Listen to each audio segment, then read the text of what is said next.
हरियाणा की सरकार के स्वास्थ्य मंत्री ने तो कहा कि जब से नोटों पे गांधी का चित्र छपा है तब से नोटों की कीमत घट गई। यही भारतीय प्रजातंत्र की खूबसूरती है कि शारीरिक और मानसिक रूप से बीमार आदमी भी स्वास्थ्य मंत्री बनाया जाता।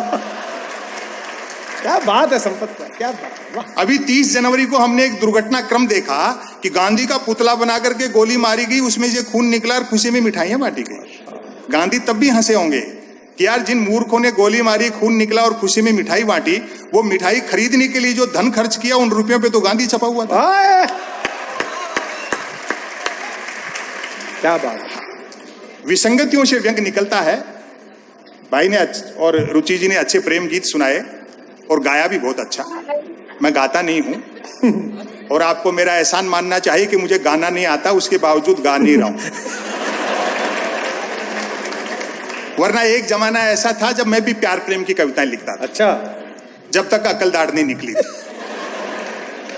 उबासी के बहाने भी किसी लड़के के दांत दिख जाते तो मैं 5-7 गजलें लिख मारता, भले ही वो उबासी मुझको देख करके ले रही होती। और एक निवेदन कर दूं, बड़ी संख्या में माताएं बहनें बैठी हैं। प्रकृति के, कुदरत के, सृष्टि के नियम बदल सकते हैं, औरत के प्रति पुरुष की मानसिकता नहीं बदल सकती। मर्द की फितरत होती है, अर्थी के रास्ते में भी औरत मिल जाए तो 80 साल का मुर्दा भी वाइब्रेशन मोड पर आ जाता है। लेकिन इतना भी तय है कि शादी होते ही प्यार का बुखार उतर जाता है। जैसे ही ब्याह की कुनैन खाई, प्यार का मलेरिया गायब। मेरे एक मित्र ने प्रेम विवाह किया। अच्छा। प्यार के दौरान जिस लड़की के साथ जो कंकर झील में फेंके थे, शादी के बाद दाल में निकल रहे हैं। और ताली तो इस बात पर बजाओगे, जिस लड़की को लेकर भागा था अब उसको देखते ही भागता है। शादी के 3 दिन बाद मिला। मैंने कहा नया नया प्रेम विवाह किया, पत्नी को लेकर सिनेमा जाए, सैर सपाटा करके मंदिर मंदिर भटकता है। बोले भाई साहब सुना है जोड़े ईश्वर बनाता है, बस उसी को ढूंढना। ये बहुत त्याग और समर्पण का काम है।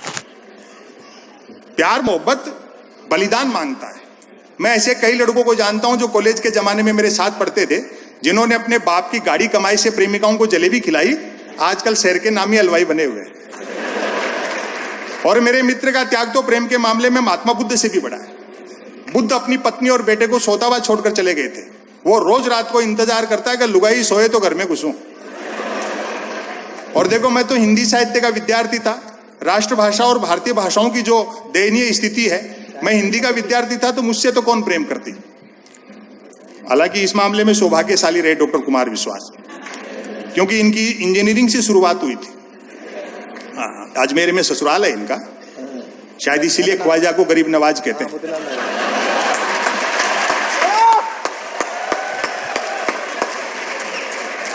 मैं तो हिंदी साहित्य का विद्यार्थी था, इसलिए मुझसे कौन प्रेम करती। भाई मरते हुए पे कौन मरेगा।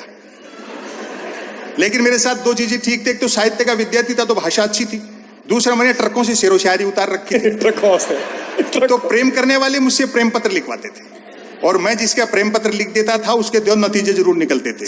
या तो उसकी शादी हो जाती थी या फिर वो पिटता था। हालांकि बात एक ही है,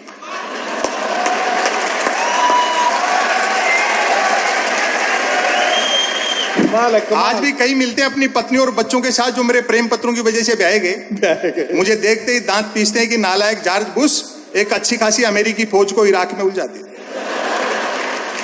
हिंदुस्तानी आदमी आम दिन तो छोड़ो, 14 फरवरी को वैलेंटाइन डे आता है, उस दिन तक सुख से प्रेम नहीं कर सकता।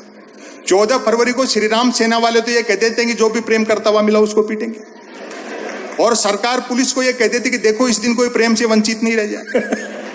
जो प्रेम करते हुए मिलते हैं उनको तो श्री राम सेना वाले पीटते हैं, जो नहीं करते उनको पुलिस वाले पीटते हैं। ये वैलेंटाइन डे वगैरह हैं क्या? मेरे ख्याल से वैलेंटाइन डे एक सोने का हिरण है जिसे बाजार के जंगल में उन कंपनियों ने छोड़ रखा है जो धनुष बाण का बिजनेस करती है। बहुत अच्छे, बहुत अच्छे। कबीर को, सूर को, तुलसी को, मीरा को पढ़ो, मीर को, दाग को, गालिब को पढ़ो तो पता लगता है प्रेम दर्शन का विषय, प्रदर्शन का विषय नहीं।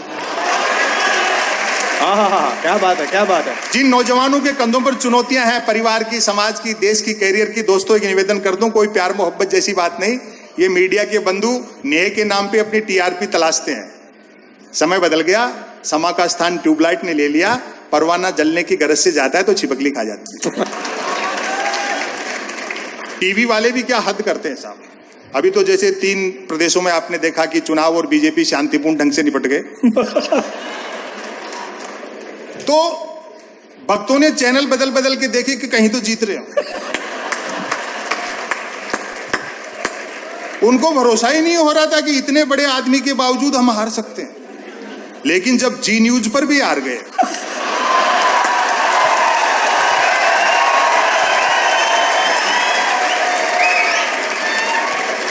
तब लगा कि भैया आप हार गए।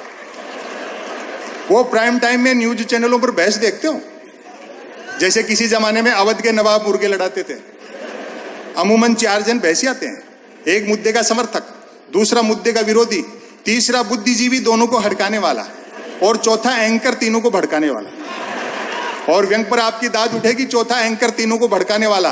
बहस होनी होती है गरीबी की रेखा पर और करते रहते हैं रेखा की गरीबी पर।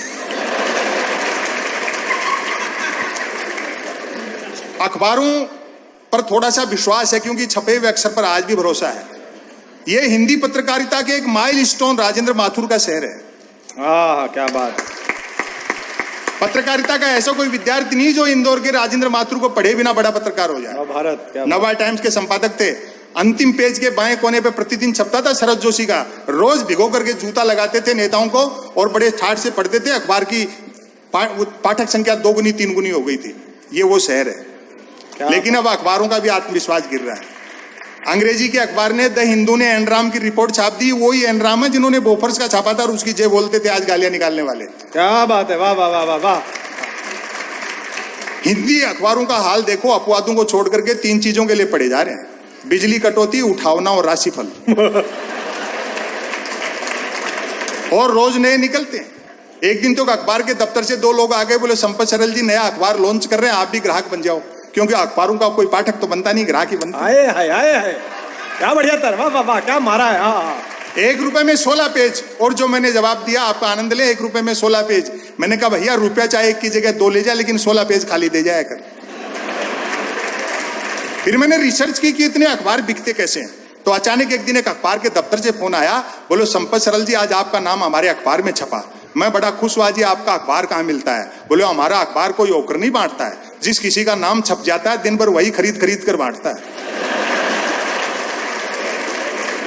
इस मीडिया की गैर जिम्मेदारी पर मुझे ताज भोपाली का एक शेर याद आता है कि तुम्हारी बज्म के बाहर भी एक दुनिया है। हाय हाय हाय हाय, तुम्हारी बज्म के बाहर भी एक दुनिया है, मेरे हुजूर बड़ा जुर्म है बेखबरी। हाय हाय हाय, वाह भैया वाह। नेताओं की जय मत बोलो, सवाल करो, समय ही हिसाब लेगा। वो भले ही कितने भी आत्ममुग्ध दो। और अब तो आत्ममुग्ध का ये हाल है कि 2019 में अगर जीत गए ना डॉक्टर साहब, तो हो सकता है सबसे ऊंची मूर्ति पे चेहरा अपना लगा दें। समय हिसाब लेता है।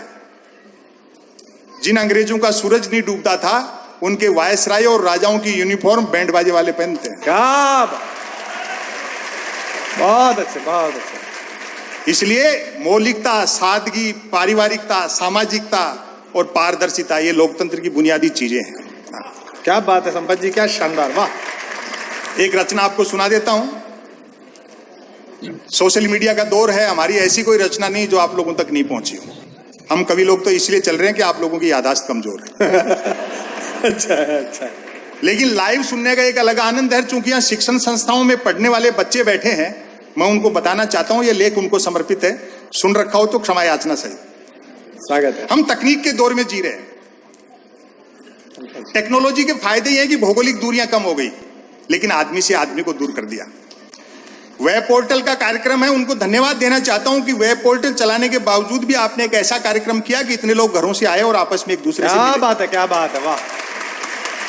क्योंकि मनुष्य जितना लैंग्वेज से सीखता है, उससे कहीं ज्यादा बॉडी लैंग्वेज से सीखता है। कि उम्रे दराज मांग कर लाए थे 4 दिन, 2 टेलीविजन ने लील लिए, 2 इंटरनेट ने।